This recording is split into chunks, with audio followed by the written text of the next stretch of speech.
કેરળમાં ચૂંટણીનો માહોલ છે. કોણ આવશે? અહીં લોકોનો મૂડ કેવો છે? લાગે છે કે કમ્યુનિસ્ટ હજી ચાલશે. ચોક્કસ યુડીએફ આવશે. કેરળમાં અહીં એલડીએફ જ આવશે.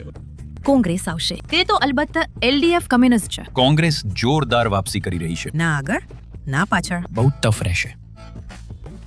કેરળની રાજનીતિ વર્તમાન પ્રવાહ યુડીએફની તરફેણમાં છે. લોકો મતદાન કરતા લોકો પરિવર્તન શોધી રહ્યા છે. હાલમાં તો યુડીએફ જ આગળ છે.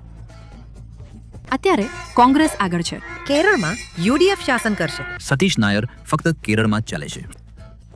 કેરળ સારું છે, નંબર 1 આવે છે. એનામાં મગજ છે. સીપીઆઈએમ પર જરાય વિશ્વાસ નથી. હું ભાજપનો છું. હું એટલા માટે ભાજપ આટલા સમય સુધી તેઓએ શાસન કર્યું નહીં. એલડીએફ પછી ભાજપને થોડો સમય શાસન કરવા દો. અત્યારે ત્રિવેન્દ્રમ કોર્પોરેશન તેનું નેતૃત્વ ભાજપ દ્વારા કરવામાં આવ્યું હતું અને મને લાગે છે કે તેઓએ છેલ્લા 25 વર્ષ કરતા ઘણા વધુ ફેરફારો કર્યા છે. હું ભાજપનો છું. ભાજપ? હા, ભાજપ કેમ? હું આરએસએસ માંથી છું. ભાજપે જ આવવું જોઈએ. ભાજપ આવશે. મને લાગે છે કે આખા કેરળમાં મને લાગે છે કે વર્તમાન શાસક પક્ષ એલડીએફ આગળ છે. કોમ્યુનિસ્ટ પાર્ટી અથવા આવવાની છે. મતલબ 10 વર્ષથી સારું જ કર્યું છે.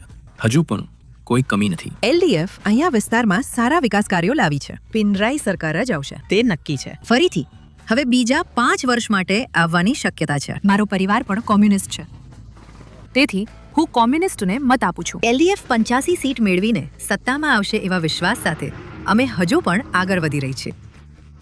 હવે આ કોમ્યુનિસ્ટ જ આવવા જોઈએ. સરકાર કેવી છે એમ પૂછો તો સરકાર તો સારી છે. આપણે જ ખરાબ થઈ ગઈ છીએ. કોઈ પણ આવે વાંધો નથી. અમને એક સારી સરકાર જોઈએ છે, એટલે અમે એક વ્યક્તિને પસંદ કરવાનું નક્કી કર્યું.